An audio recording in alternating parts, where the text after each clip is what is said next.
Tuesday, so we'll see how many people we get in today. That's not All right, bad. You got a lady here now, so like we for some do. reason, my boyfriend is like, dudes like nerd dudes love girls for some reason. He's like, y'all could just be like smiling, and they'll be like, okay, I'll do that. I'm It's like, like that's I kind of used true. to, yeah, I used to be a counselor at a Boy Scout camp, right? And like every year there was one girl that got on staff because her dad was a executive, or because she lived in the, or she went to summer, so her parents spent summer in the same area as the camp, and everybody followed around. But part of what we're getting at, facetiously and jokingly here, is the space that I occupy in YouTube is probably like a 90%, 95% male space, and probably about an 80%, 75% white place. I mean, I go on streams where I see friends. I'm like, hey, it's the white guys with goatees, and it's Yeah. that's what we are. So I mean, it's we're live, right? yeah, no, it's okay. Oh, Well, okay, cool. we're gonna naturally go into this. I don't have to be like, hello, Stay Puff is here. Hey, what up, Sean? Oh, stay Right puft. now, Hi. I am in the minority. If we could just keep it like this for a while, 25%. Yeah. But no, I mean, obviously everybody's aware of what's going on. And today I did the Blackout Tuesday. And first I got chastised when my wife came down because she read from her friend I wasn't supposed to hashtag Black Lives Matter. So then I edited it out. So then Kelly Sue posted, don't edit it out because it will still be searchable. So you've got to delete it and repost it. Then I deleted, reposted. And then I started watching IG throughout the day, and I got into some arguments, some little spats with some people. And, if somebody does, I did too, so don't feel bad. Okay, good. It does make me feel better. But if somebody didn't black out, fine. If somebody just kept posting stuff, fine. But hey, Chad, how you doing? Thanks for being here. It is the people. It is the people that specifically said, I'm not doing this because, and then they listed all the reasons. I'm not racist, but all lives matter. But all this stuff, and it just kind of gets me because I mean, I'm not. I want to be very clear. I'm not the most enlightened person. Oh, you sound cut out. We all have stuff to learn, but at this point in time, you have to know at least that there's a problem, and that the problem isn't protesters. It's like it's a basic level of understanding. So I'm like, okay, what can I do today? I've got my Tuesday night show where I drink a lot. Switch. Oh, did I lose you? Sorry. I can still hear you. Okay. Yeah. I think she might not be able to hear us. The Bluetooth battery runs out quick when you're streaming. Oh, yeah. That's probably what it is. So, yeah, we can hear you, Maya. So the whole point is like, what can you do that's not bullshit, but that does in some way go beyond just, arguing with people on IG. We can hear you. Can you hear us? Yeah. My sound cut out. Testing. Mark, what's up, Mark? So my basic idea is I wanted to show off Audio comics by Black creators and comics featuring Black protagonists. And I felt it was much more authentic to do if it wasn't just a white guy with a goatee like the rest of the YouTube comic community doing it. So I feel it. and I've been talking to you for a while, and like I said, Maya and I have been following each other on IG for a while. So I thought I'd bring you guys on, and I appreciate you both being here. It makes it a bit more. I don't want to use the word authentic, but just real. Just, hey, Z, what's up? Just doing this with what up, Z? on the show that don't. I couldn't hear you for a second. My headphones did a thing, and I don't know what's happening. We were just talking about how awesome you were the whole time. Don't feel bad.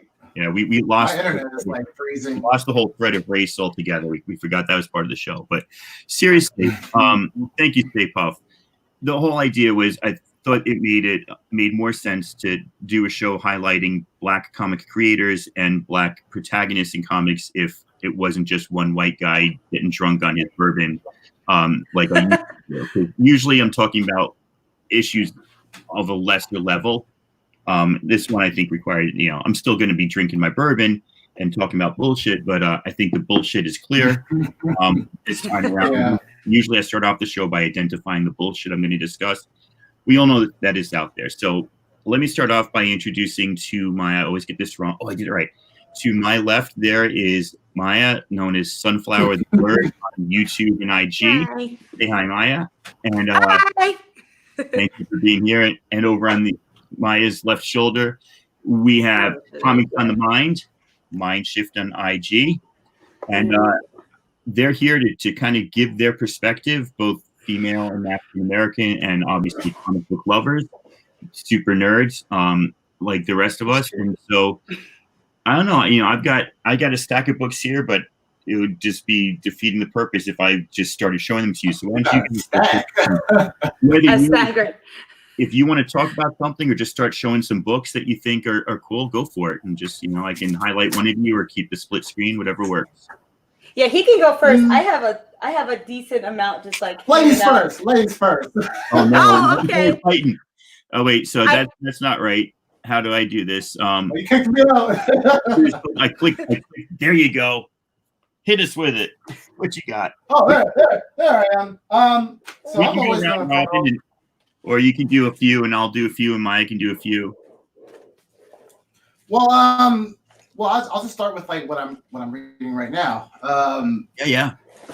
Which I don't think a lot of people are talking about this run. I simply love this run of Black Panther. The writer Coates, he's phenomenal. I want to read some of his like actual novels that he's wrote, but in the run of Black Panther before this. But this is a really great like run. I don't know if anybody's read it. If you haven't, pick up the trade. It's really good because it basically like takes place in outer space, which is awesome. I love anything that has to do with space, but it goes through basically Wakandans were sent to outer space, and then they became like slavers. They took over planet after planet and built this like intergalactic group. But T'Challa's a slave. From them, and he lost. They wipe. When they take over a planet and they turn people into slaves, they pretty much wipe their memory. And so you have all these different beings from different planets that have no memory, and they've been stripped, not just for their freedom, but their memories. So it's basically like T'Challa working. T'Challa, like, even though he doesn't have his memories about like where he came from, he still is fighting for the people. Mm-hmm. Automatically tries to start saving, and breaking people out of the slavers' hold. And I just thought it was really ironic because like it's Wakandans. Wakandans are like awesome, but I don't know if you guys ever read like Hickman's run on the Avengers. I guess like this took place during that incursion, when basically all the planets all the different Earths are colliding into each other, and so T'Challa sent like a couple of Wakandans into space just in case like there's no more of our people anymore because the planet's about to get destroyed, And so that group of people ended up going out and taking over parts of the galaxy. So it's basically T'Challa trying to free his, get his memory back, get back to Storm. He falls in love with with this other lady that's helping with the try to fight this intergalactic group of Wakandans that are but it's really great. Like I love it. It slowed down a little bit, after a couple of issues, but that happens. The issues that we're at right now, like it threw me back because now like they resurrected Killmonger, so now he's one. Oh. Now he's like, yeah. So they resurrected Killmonger. Awesome. Okay, and so go ahead. I was gonna say, right? They have resurrected a black supervillain, so now that he's made it. If you've died and resurrected, yes, you're now at another level in the Marvel universe. You have made it. Yeah. That's acceptance, right? Usually they kill them, they stay dead. That's acceptance. Yep. Cool. So it's pretty good. You guys can bounce to the next person. Have any of you guys read this series? I have not, but now I need to. That sounds awesome. I'm like heavily invested now. I'm telling you, if you don't want to buy the individual issues, which I would suggest you do, but if you don't want to do all that, just get the trade. There's the first couple trades are already out, I believe. Nice. So who's the writer? Pick it up. Yeah. There you go. What is it? I didn't hear. Ta-Nehisi Coates, is he right? Oh, Yeah. nice. Yeah. I love Ta-Nehisi Coates. Ta-Nehisi Coates. Sorry, that's how you pronounce it. He writes some amazing books. He has some really great work just in general. He's a huge social justice advocate, like just an amazing person. Like he has a book. I'm looking it up because I'm blanking right now. I have a terrible memory. Something My Father's or Here, don't feel bad. I have the worst memory. Like I could something in me, right? Say again? Between the something in me. Between Me and the World, yes, great book. I actually been meaning to pick up some of his books. I have a lot of people have recommended his books to me, and I've read excerpts, but I haven't read the whole book. And I'm like, wow, this makes me feel so black. So like, it's a very powerful. He has some very powerful words. He's an amazing writer. So that's surprising that he's writing. Yeah, it's surprising that he's writing for Black Panther. I have a few things here, actually. I have a very small indie brand that I love. Jamila Browser and Robin Smith, they write together often, and they have some really awesome art. I have this one here called Wash Day. It's definitely made for Black women. Like, it is the Black woman book. It is like a love letter to Black hair and just like what it's like to be like, you know, just a regular schmegular day in the Black woman's life. You know, basically, it's just about this girl. She lives in Brooklyn, and she wakes up one day. It's her wash day. She's like fighting with this guy she's kind of on and off with, and you know, she goes to the bodega. She gets catcalled. Which I'm from New Jersey. If you guys don't know that, I'm from Jersey. I'm a Jersey girl. I'm born and raised there. So Jersey and New York are very similar in the way that, you know, culturally and, you know, just everything about it. And it's like so many things about this book just scream like home to me, and I love it. It's very small. I think it was like $13, which was nice. It was self-published. They sent me like a little note and everything. They have some of the stills in this book as like artwork, and I really love that. It's like watercolor. It's so pretty. It's definitely not like dudes wouldn't read it and be like, yes, I resonate with this. But like, if you love the Black woman in your life, this would be like, yes, I love this. It's so great. Another thing I got here is Tartarus, #1, Johnny Christmas. This book is so good. Like, I love, like, again, like, what was your name? I'm sorry. Other guy. Kurt. See, I wanted to say that. My memory is literally that bad. It's so bad. Like you're saying. Guy. Yeah, I do that at work. People I've known for literally years. I'm like, what's your name? And they're like, what? I have this TARDIS number on Johnny Christmas. I love everything. 3 years. Yeah, I do it to my siblings sometimes. I'm not gonna lie to you. Johnny Christmas. Tartarus is super good. It's a space adventure. It's like a space opera. This girl basically grows up on this space station, and not a space station, like a farm. Like it's far future. People have colonized space. They have like this coalition basically, and there's like a galactic federation kind of situation. This girl grows up on the farm with her aunt. Isn't any the wiser. She joins this, you know, the military, the space military, and she finds out that she is a descendant of a warlord that perpetuated the war that they're fighting now. Like, the ultimate warlord for the stars is her mother, and she gave birth to her while she was locked up, and then she died in the altercation when she tried to escape, and she was sent to live with her aunt, and she now has to choose to either fight the establishment that basically raised her, or, you know, take up her mother's mantle. And it's actually super good. I did a mini review on it on my Instagram. Right. And basically the Federation says, hey, you could like, you love your galaxy, like you love your people. Why don't you just go ahead and kill yourself so you don't become a warlord like your mom? And she's like, the fuck? Like, why would I do that? I don't even know that lady. Like, so she has no choice but to, kill the chief of the military and like escape because he's asking her to end her life for her, for her people. And she's like, nah, I'm not with that. So, I think it's three issues in.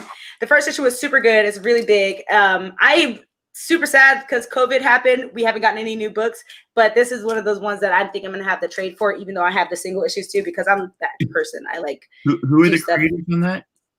Johnny Christmas and Jack T. Cole is the artist, I believe. The art's really funky too. Like if you like really like odd art, then you might like it. It's super bloody, super it's more like I'm trying to think of what kind of art it is.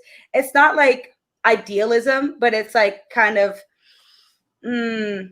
I'll figure out the word for it. I can't think of it right now, but it's super good. Super good. Cool. We can move on to somebody else. I have like 4 more things. Yes. I got tons. So talking about Black Panther, first of all, shout out Stay Puff. He just reminded us that Killmonger has been resurrected many times. So already been accepted into the higher levels of Marvel Universe. So we're talking about Black Panther. Just got some of my favorite covers here. Shuri. Oh, I love that. Battle Lines. Yeah, that's awesome. So here's Marcus Shadow. That's awesome. But this is written by Tanisi. Oh, nice. His coat's first run or his second run. So I'll tell you something funny. Like, yeah, I'm one of those. I want to pretend to be the intellectual who's read Ta-Nehisi Coates, but I've really just read like the excerpt from his Atlantic article that somebody posted on Twitter. I've seen his interview. I can talk about the books, but I haven't read the books, but I want to read the books. I'm like one of those, oh yeah, Ta-Nehisi Coates, he's a really good author, I hear. He's one of those people that like everyone has heard of, but like very few people have actually read his books because they're very hard books to read. Like they're like, you got to confront a lot within yourself in order to read those books. And it's like, it's difficult. Like, yeah. Yeah. And he has, I have read a couple of his articles in the Atlantic that were really blowing. So this is one of those comics. I'm sure you guys have some of these. I have it, but I've never read it. I think it only lasted 3 issues, but I mean, it's got Misty Knight and Storm and Black Panther on the cover. So how could I not buy it? And Luke Cage. How could I not buy that? Right. Yeah. I feel like I've seen that somewhere. So this fall, I kind of arranged mine into categories of created by the Black creator, Black protagonist, Black creators, and Black protagonists. So this is, Ta-Nehisi Coates and Brian Stelfreeze in the art, both African American creators, and this was his first run in Black Panther. I want to read that run. I'll send it to you. I didn't love it, to tell you the truth. I have a bunch. I don't have issue 1, but I have a lot of the other issues, like 6 and up, because I always find them at half price books. Yeah, so I wasn't loving it, but what I did love was there's this offshoot that Roxane Gay did, The World of Wakanda, and this is all about the Dora Milaje. And it's really cool because it's kind of it's I have Scott Young cover that. Oh, nice! That's a cool cover. It's those events, right? In Wakanda that we're familiar with from the books and from the movie, but told from the point of view of the Dora Milaje. What does it take to be a Dora Milaje? That's Afua Richardson's signature right there. That's cool. And so it was really, really, to me, written a little bit better, more interesting. Of course, in a group of women warriors, there was a lesbian love story between 2 of them. And then at like issue 3 or 4, they took a break and went to Central Park. And I was like, wait, this is no longer interesting. Yes, Joe. It was kind of weird, but that was pretty cool. And then just to show off 1 or 2 more before we go back to Kirk. Love that one.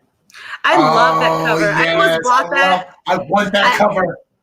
I almost bought that once and I did it, and I'm so mad at myself for not getting. I was like, I'll come back later. This was going for a lot when it came out, but you can get it pretty cheap now. Definitely definitely Yeah, worth. I definitely want that cover. And I have a bunch of them, but that's not one of them. this one, I never read this Reggie Hudlin run. Maybe somebody State Park read this. This is supposed to be really, really good. This was like 2005 or something. And then I got one more, Okoye. Nice. Also love that. Love that. Oh, Stay Puft got that. That's sweet. All right, let's bring it back over to Kirk. So wait, first, Kirk, tell us what you're drinking this round before you start. I am drinking Lagunitas ale. I love Lagunitas. I love my IPAs, you know. So I feel that. That's my last one. I'm not an IPA person, but I love their. You're missing out, brother. I love miss it out. Yeah. Go ahead. My boyfriend hates IPAs too, and I was like, I'm sorry you have terrible taste buds. I don't know what to tell you about that. I don't know what. What's up, JB? Yeah, shout out to the hardest working man in show business. All right, go ahead, Kirk. What you got? I got another recent really good run that's going on. I don't know if you guys have read it, but you need to hop on this. Far Sector. Far Sector is the shit. This is a great run, and you don't have to be a fan. Pick it up. Cause I almost passed up on it, and then John Comics with Kids, he was pushing it. He's like, dude, like read this series. And I picked it up, and I love it. You don't have to be like a huge fan of Green Lantern. You don't have to understand all the mythos of it. You know, it's very friendly to people that are not too familiar with the Green Lantern mythos. And it's I love the series. Like this lady's like she's a Green Lantern basically on the edge of the universe, like at this planet. She's working on this planet that has no violence, hasn't had violence in like or murders anything in like for like 500 years, and so it's like boring to her, you know. And then all of a sudden, like there's a murder, so it's like it has like murder mystery, like who done it, you know. I love that. There's a lot of racial tension between the three species that are on the planet. It's great. You know, and like I love her character. Like this, she's literally dealt with like police violence. Like in this issue, yeah. Man. Well, she was a cop. That's when she was on Earth. She was a cop. She was in the military. Then she became a cop, and she like literally witnessed like police brutality from her partner. If I can find the page, here it is. Like she's like literally witnessing her partner like beating a person of color, you know, and it's crazy, you know. And then she gets fired. She gets fired for it. That's crazy. That sounds true. Oh, you got sirens? Yeah. Now, I know. Let me give me a second. Let me take it off me real quick. I'm about to close this window real quick because you know it's going down out here. Give me one second. Yeah, that's crazy. I'm surprised it's not as bad as it is by me because Chula Vista is not a great area. Yeah. So, yeah, we live on like a little bit of the farther side of Chula Vista though, but it's still like I'm surprised actually, super surprised. So, Kirk, I was going to ask you, what is when she sees the anti-Black violence, what is her reaction? Like how does she handle that? Because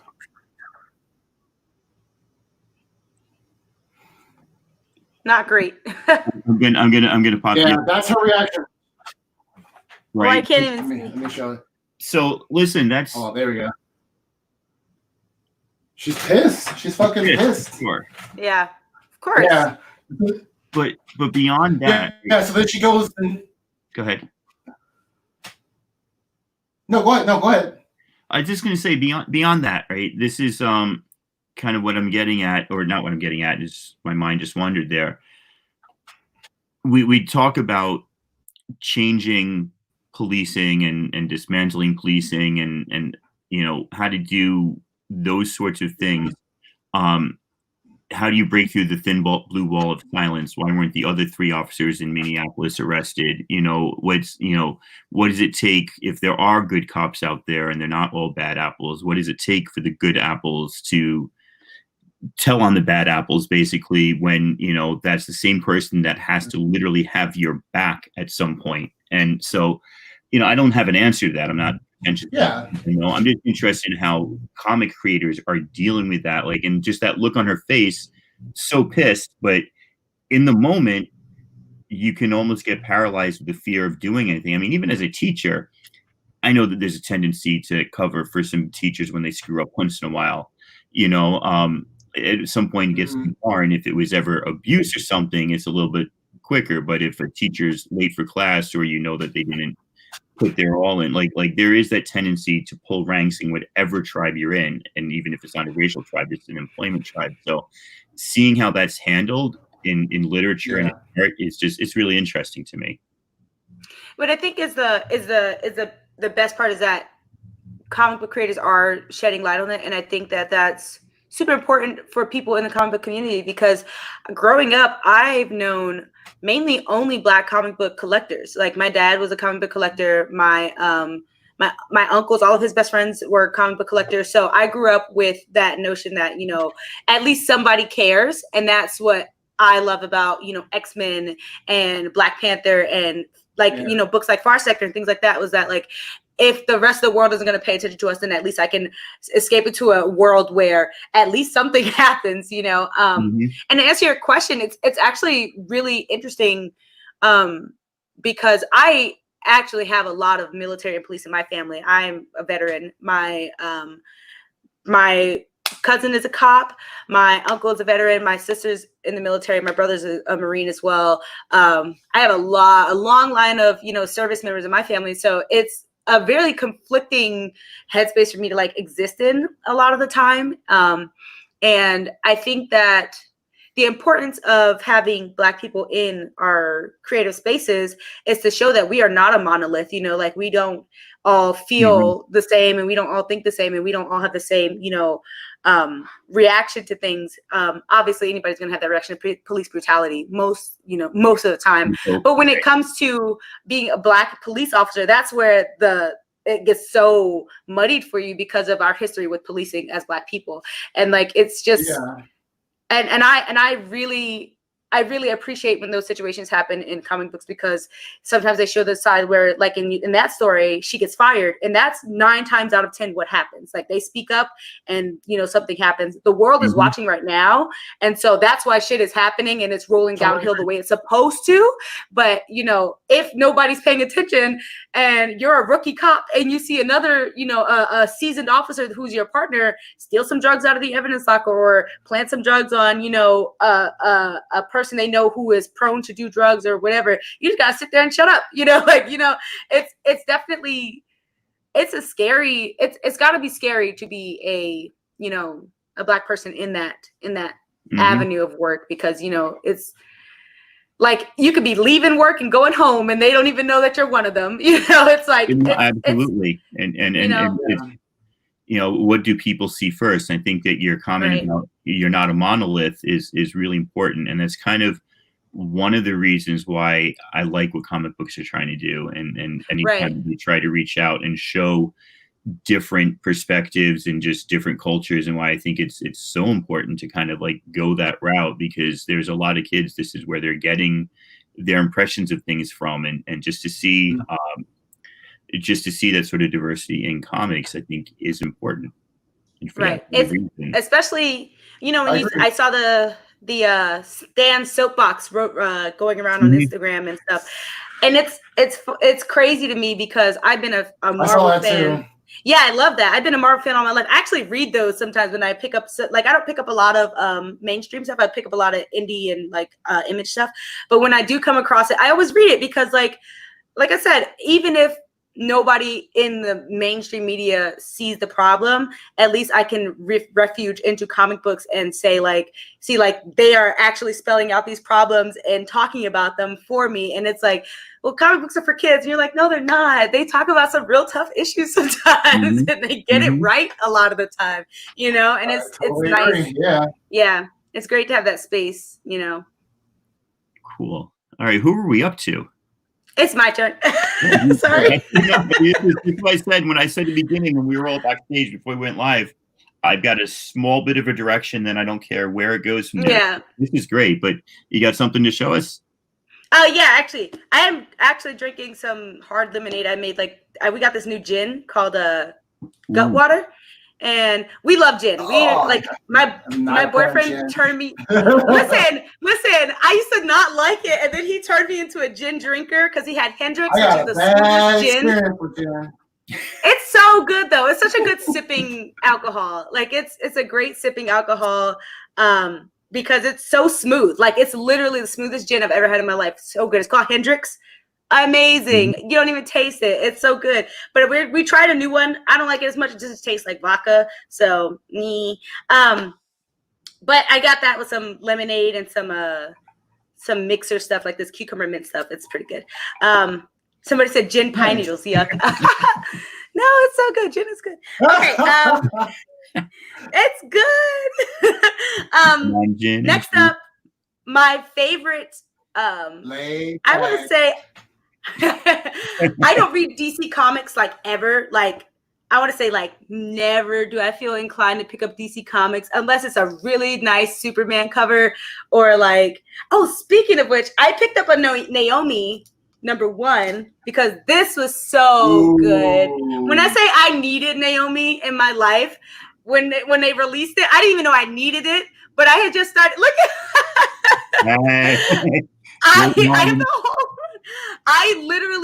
when I say I picked it up, because I wasn't even going to it at first, and then this when I lived in New Jersey last year, and I was frequenting this place called Gotham Underground, and I was like, is this any good? And they were like, get it if you can, because it's selling like crazy.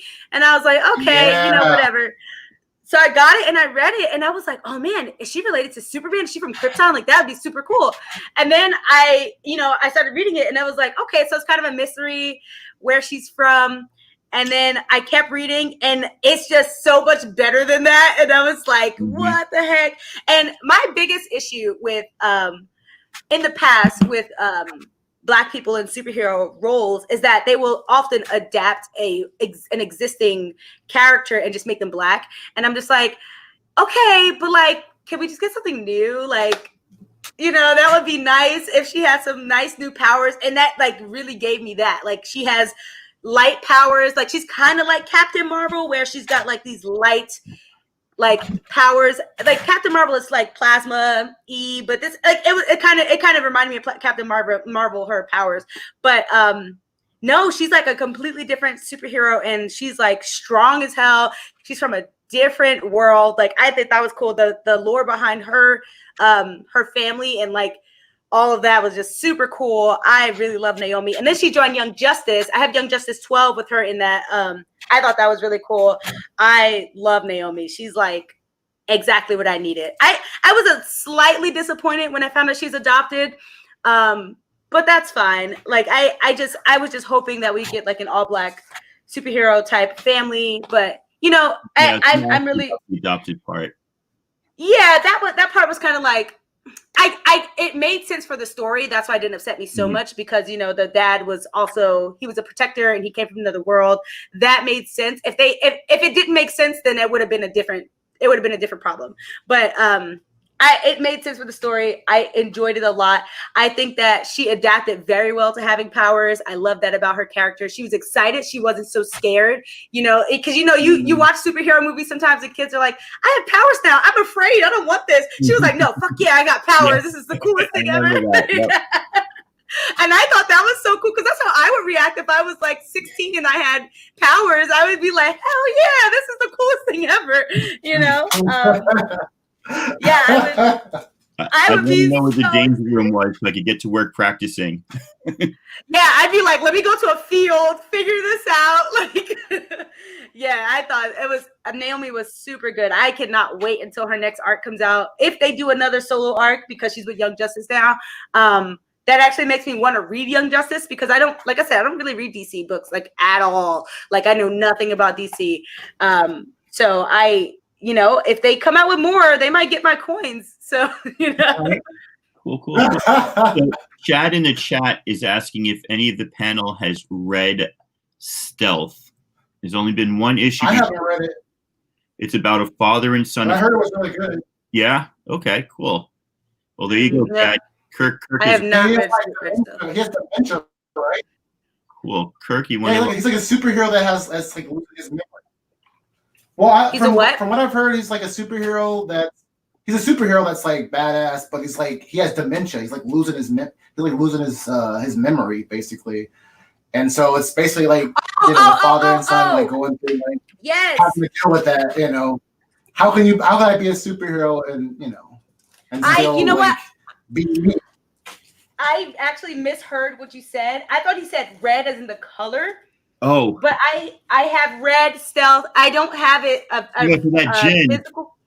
Yeah, right. I don't have a physical copy because I got it in press. But I did read the first issue and it was super good. I actually can't wait for that to come out when the COVID is over and they start reprinting stuff.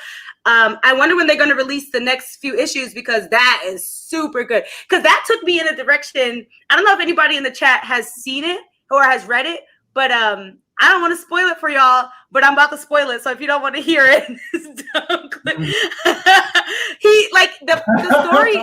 It's following the superhero, and like the way they set it up, you think it's the son, but then they're like, no, it's the dad, and it's like you're like, whoa, that's crazy. Like, and he has dementia. I actually wrote a review for that. That's a super good book. I want to pick the second one up for that.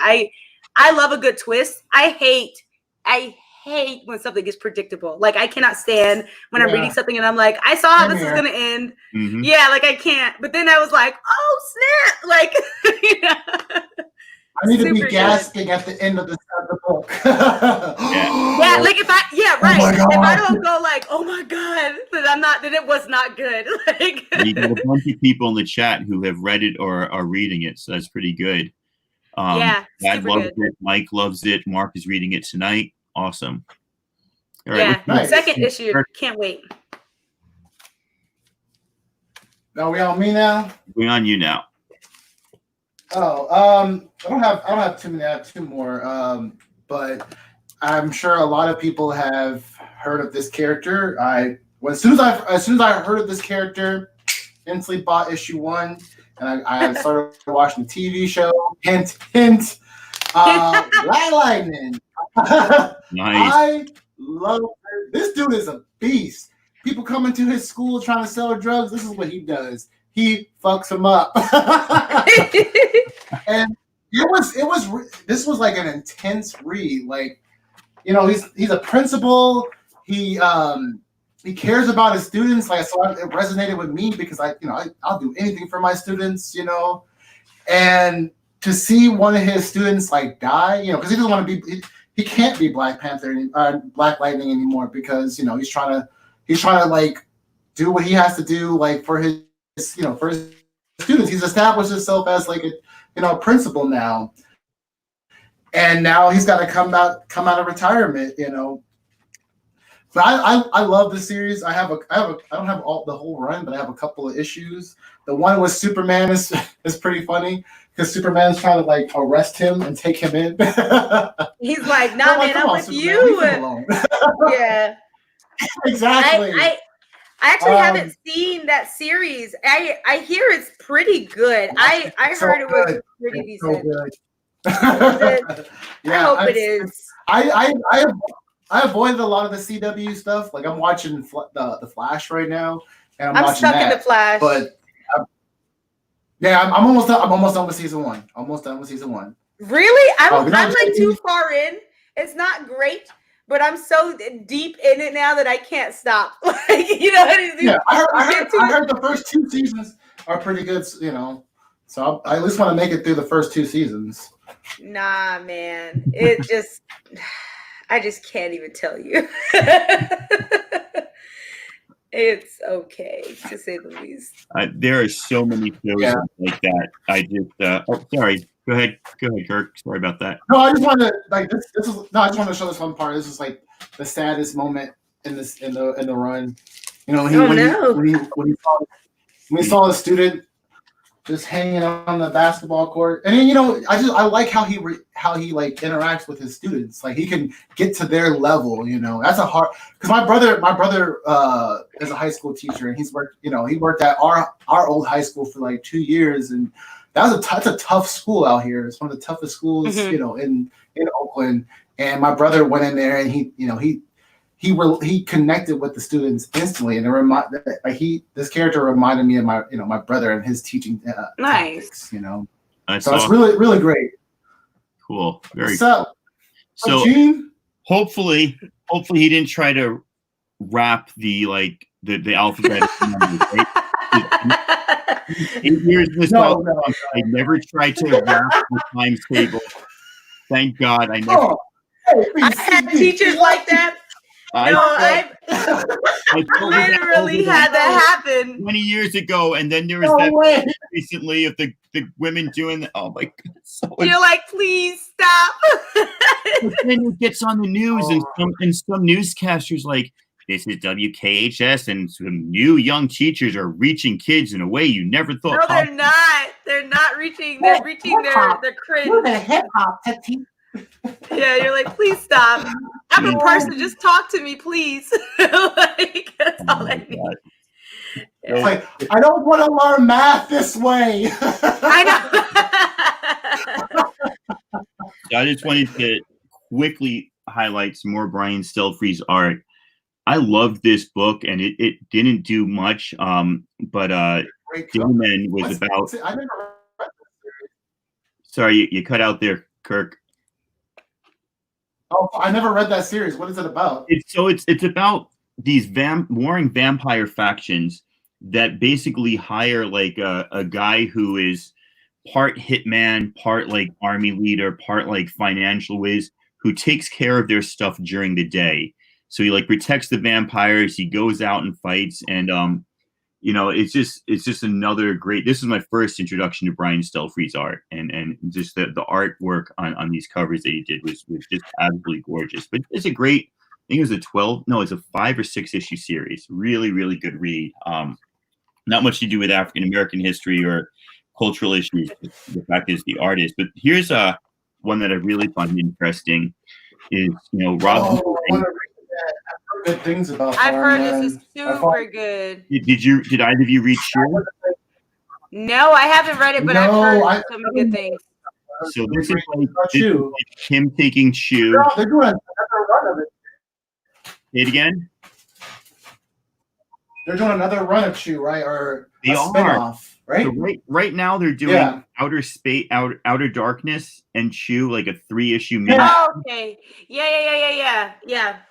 But then they're doing Chew, CHU, which is like Tony's daughter or sister who we never got introduced to in 60 issues of the original run.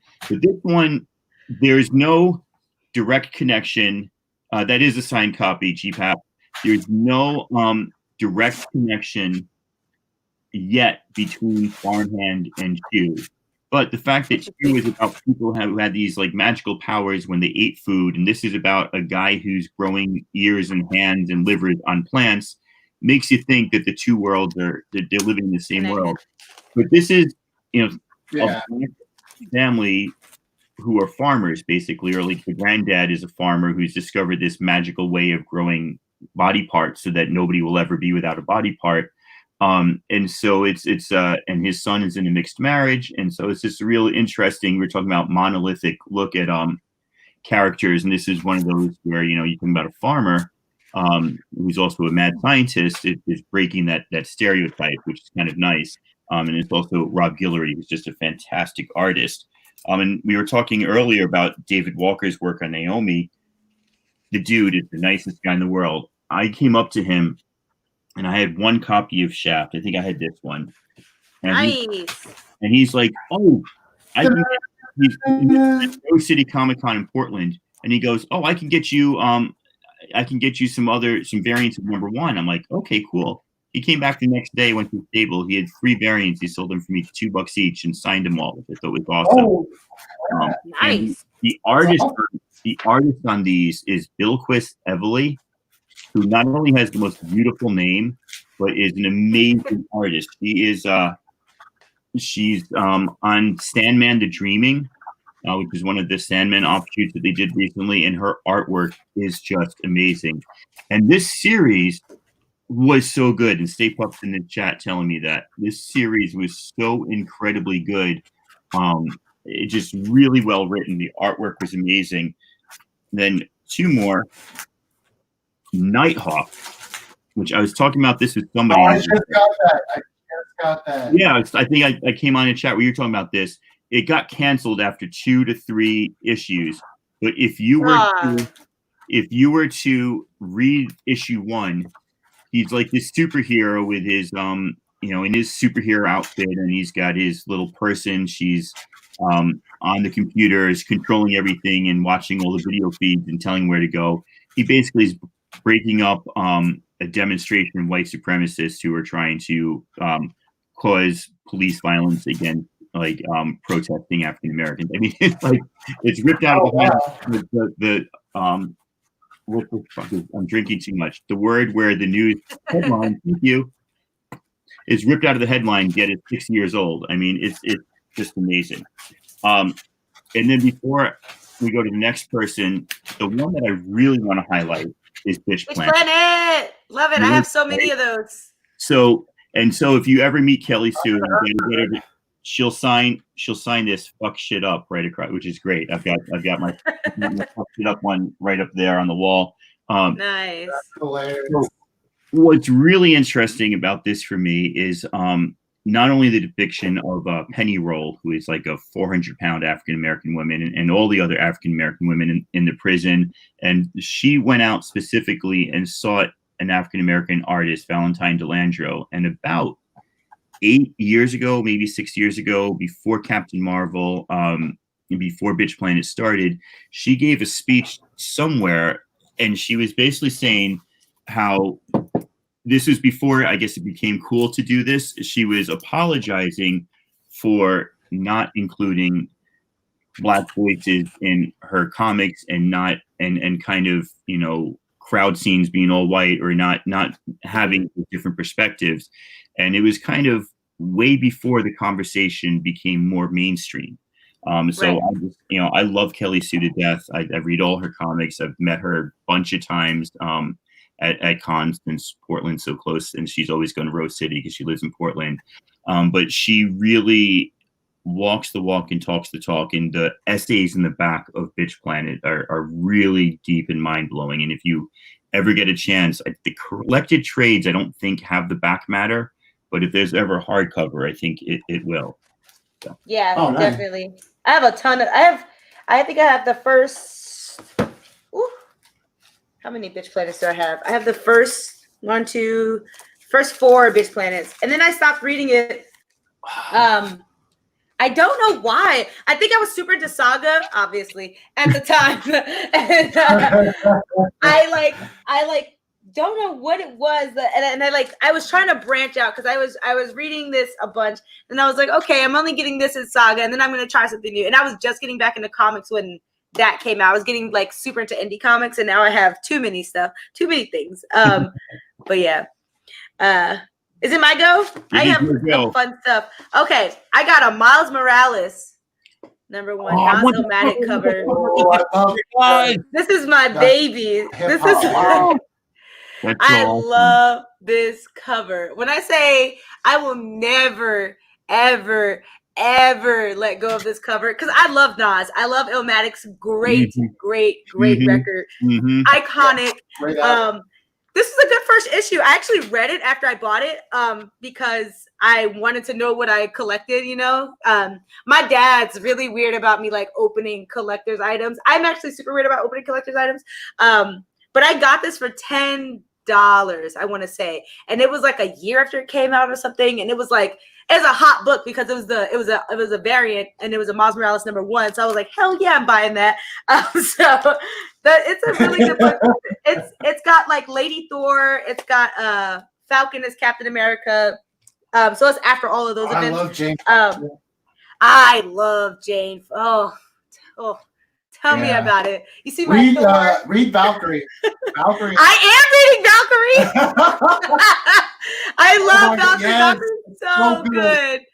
Valkyrie's so good. I got one more, and then I actually have to hop off in a few because I have to go to bed. I have a BB Free #1. I don't know if you guys know Gabby Rivera. She is a Puerto Rican LGBTQ. She calls herself Butch Tia. She's from New York, so she's like my kind of people. Butch Tia, like a Butch auntie. Is she the one who wrote America Chavez? Yeah, she wrote America Chavez. And she wrote Juliet Takes a Bow. I think that's the name of her novel that she wrote. But then she also came out with this this comic, BB Free. It's super cute. It's very like, it's more for like teenagers. It's about this girl. It's post-America. It's like post-apocalypse America. She lives in a swamp with her dad, and she hosts this radio show with her friend. And she's about to be like 16, so she's gonna have to. I haven't read it in a long time. I forget what the premise is, that she's gonna have to leave her swamp to go and do something that all like the 16-year-olds do. She's gonna have to like basically grow up. She doesn't want to do that. So she hatches a plan to escape with her friend, and she's like having an argument with her dad, and she finds out she has superpowers. Super cool. It's very cute. It's very pretty. The book is very pretty. It's Gabby Rivera and Royal Dunlap did the art. I think that Royal has amazing art. They have done art for a lot of books, and I can't think of any off the top of my head, but they're an amazing, amazing artist. Let me see if I can find something. Royal. I'm gonna have to do a search.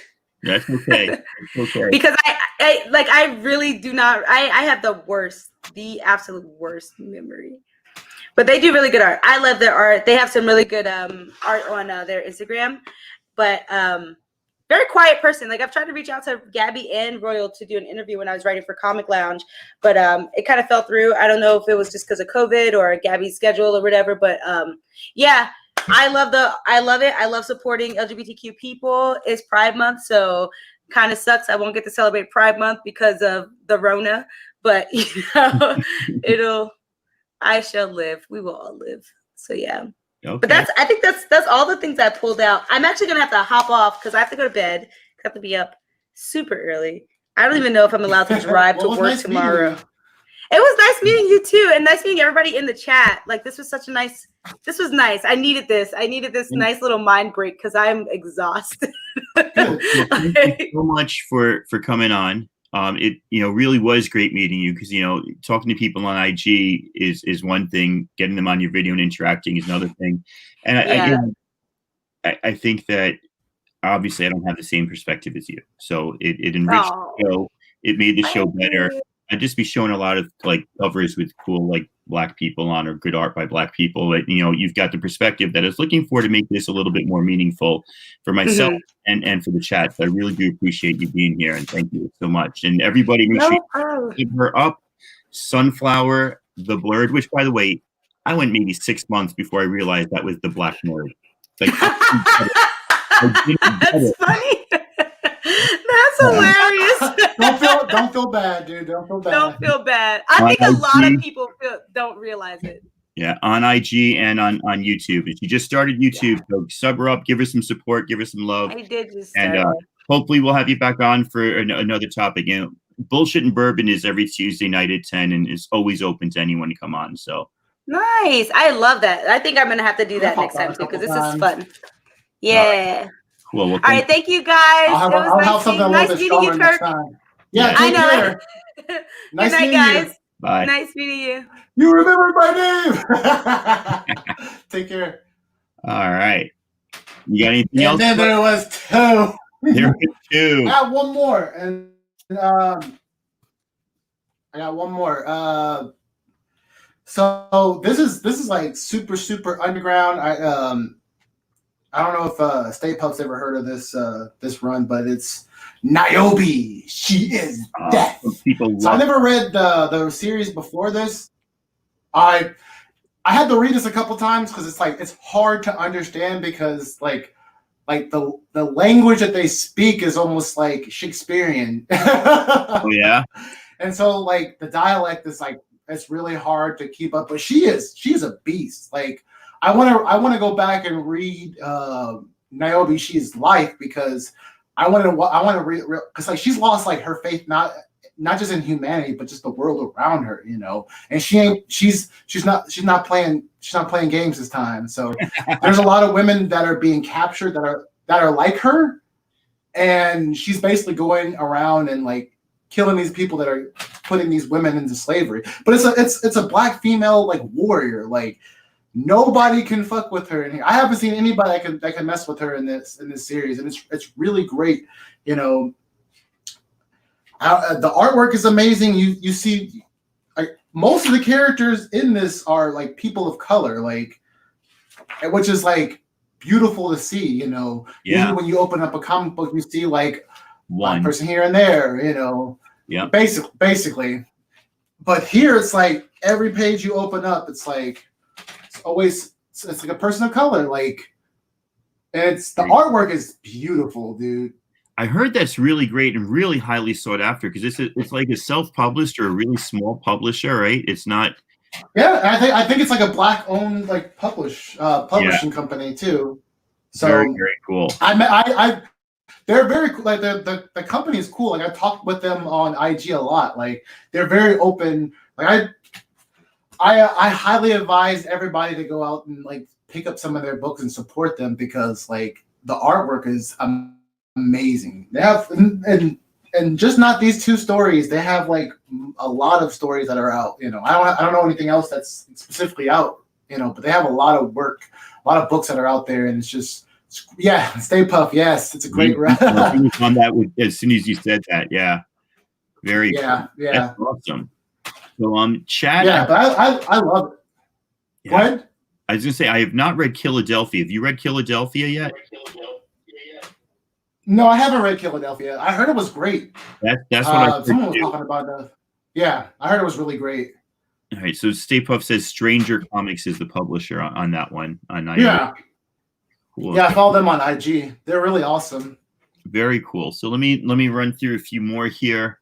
Kind of bringing in the younger generation. Oh, I should have grabbed that. Yes, I love. She is an awesome character. Not only I love this one. The covers were so whimsical. Like they did some really cool stuff. Yeah. And you know it's fun, but it's a good run. And this is one of those comics that when we think of numbers and publishing, like this issue may not have sold, but the trade, especially the school library versions of the trade, they sell. My students read this series. Yeah. Yes. Like my students are reading this. That's awesome. So good, you know. That's awesome. So I love when they put like a person of color in a position where they're not just like some average person. She's intelligent, like she's a genius, you know. Isn't she smarter than Reed Richards? And it's like she's the number one. Like that. Yeah. Like in the hierarchy of like Shuri and Richards, and I think she's way up there. I think T'Challa is like smarter than Richards too. I would debate that. So one of my favorite Stephanie Hans covers. She did 9 out of 12 covers on this run, and I think. It's interesting to talk about, but this is a good run. Yeah, it's really good because it's like she's taking a break from the X-Men. She's trying to do her own thing, and she's trying to fight injustice where she can, but she's being pulled towards like the ideals of the X-Men versus her own individual ideals. And it's just, it was a really good run by Greg Pak.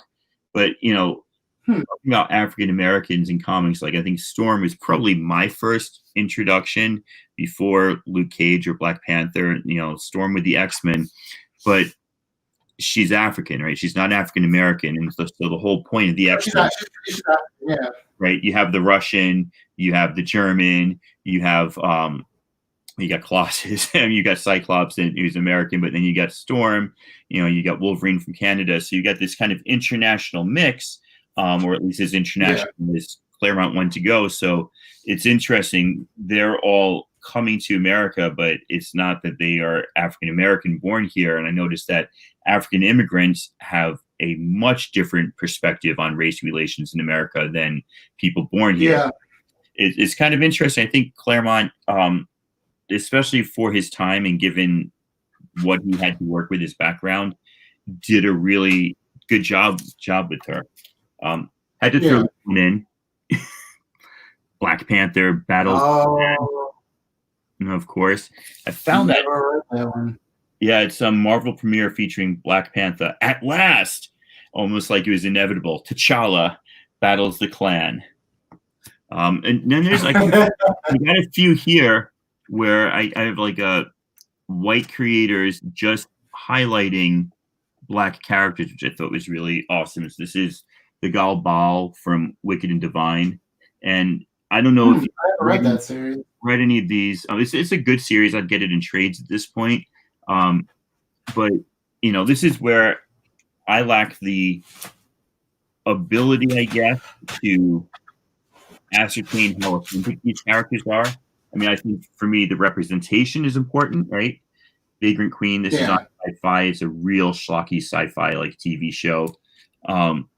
Saga doing Oswald Heist, right? The one-eyed author, and then Gwendolyn. Oh wow! Right. So this is, you know, just having this, I think, is something that we didn't see as much 20, 25 years ago.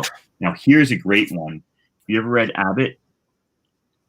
No, never heard of this one. Saladin Ahmed, who writes he writes Miles Morales right now. He writes Magnificent Miss Marvel right now. He's a Muslim writer from I love Miss Marvel.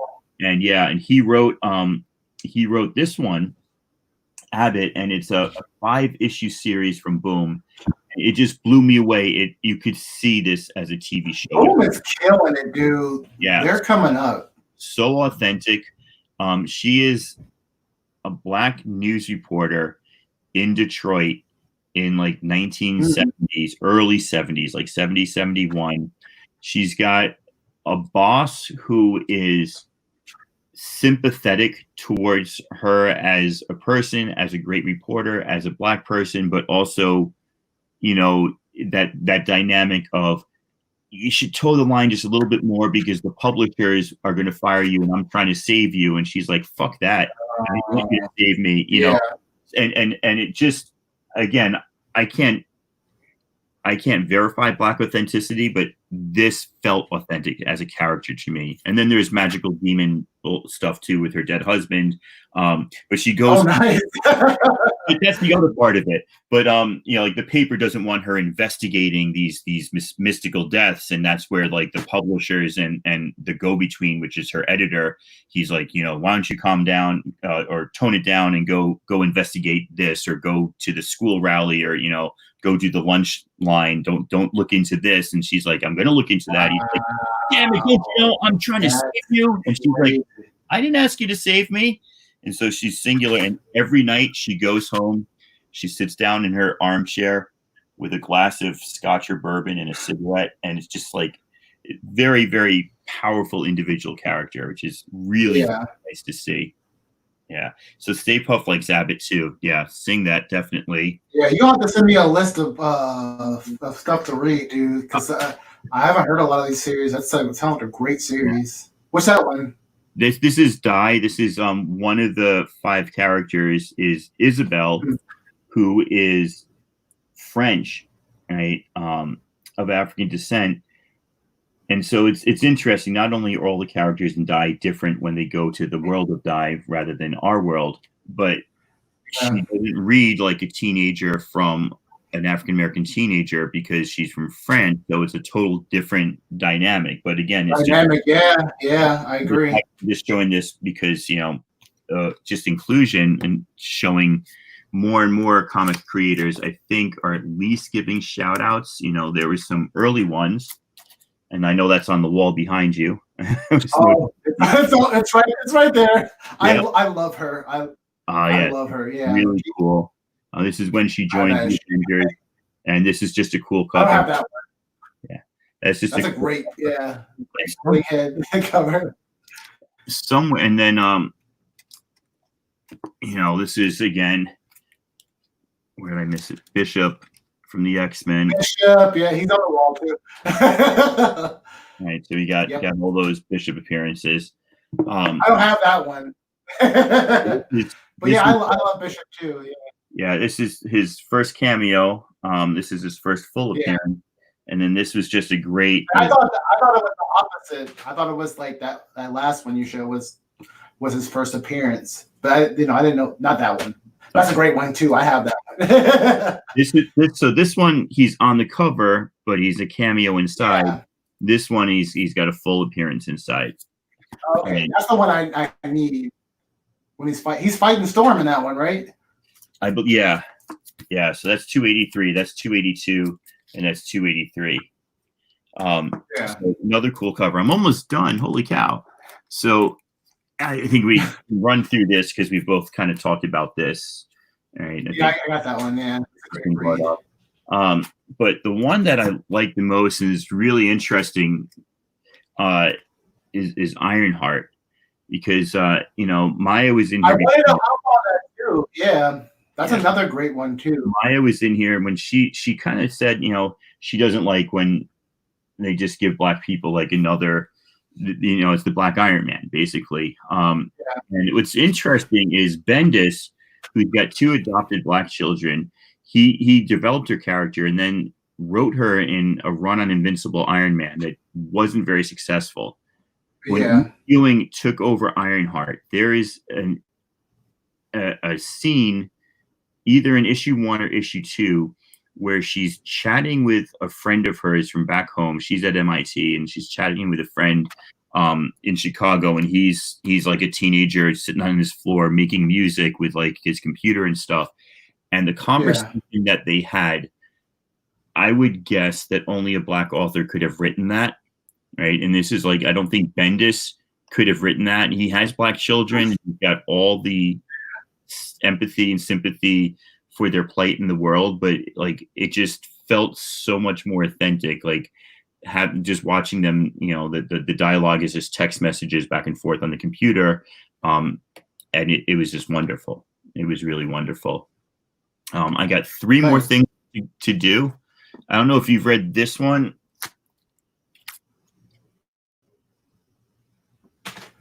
No, I haven't read that. So it is kind of putting a fine point on it. I did not think this was a very good series. It was, the covers were provocative and way more. Wow. Yeah. That's intense. That's really intense, way more interesting than the actual story. And so there's one variant to this where they replace this with a different word on it. And the idea in this series is that only black people have superpowers. And so this kid's with his friends, and he's goofing around, and he gets, the police chase him down, but he realizes he's got the powers, and then there's a government agency that knows only black people have powers, so they're after them, to try to contain and control them. Great premise. It never did it for me. It got silly and lost the plot line at some point.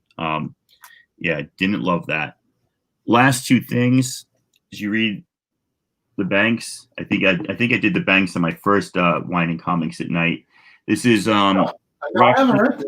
Roxane Gay again. This is from TKO Studios. She's the one who did World of Wakanda, and this is about okay, cool. Three generations of African American women who are professional thieves, and just kind of like it was a good story. Oh, wow. It was I don't want to say trite. It was a story we've seen before. So there's some great intergenerational arguments. There's a lot of like, I think it's Detroit as well, or Chicago, I can't remember, stuff. And then I think before Storm, or at the same time as Storm. Is that an omnibus or this is so TKO does. I love that. Yeah, TKO does these collected these slip covers with. Oh, okay. So you basically they're great. They're a great company. You can buy the trade paperback for any of their stories at like $20. You can read the first issue of any of their stories for free digitally. You can get just a digital. Oh, wow. Or for I think $30, you get the set of 6 comics, and they're larger than regular format. Really good cardstock paper and these beautiful slip cases. Yeah. And you get the whole story in one shot. You don't have to wait. And so my last shout out is Wendy and Richard Pini, who before the Teenage Mutant Ninja Turtles were doing independent comics. Oh, ElfQuest. I've heard of that.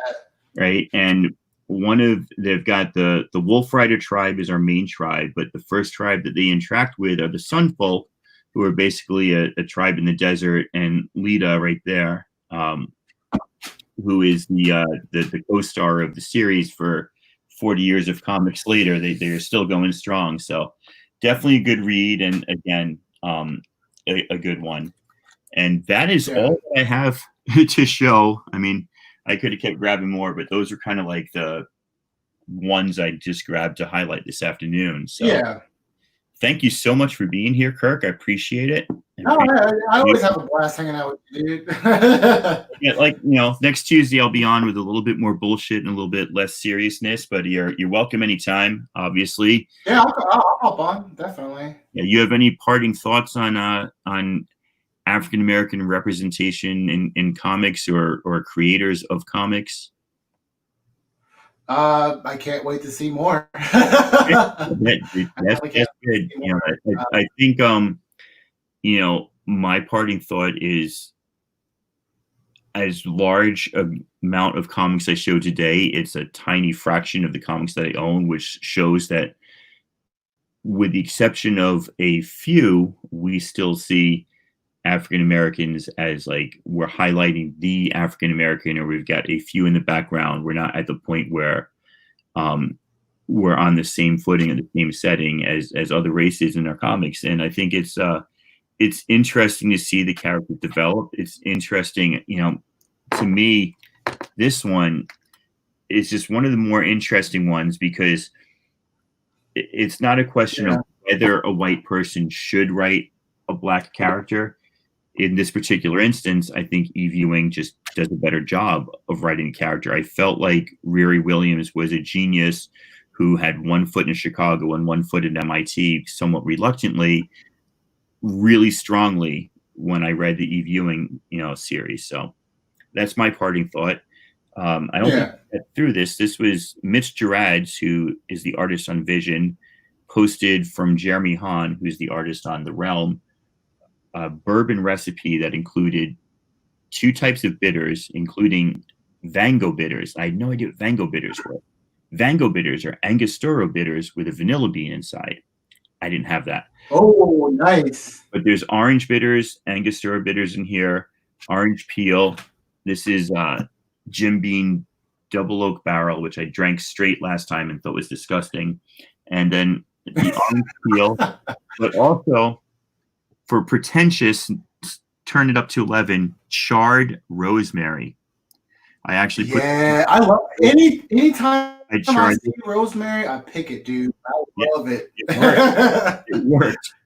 And on that note of just absolute pretentiousness, I want to thank you, thank Maya, thank everybody in the chat. I will see you all next week for Bourbon and Bullshit. Thank you.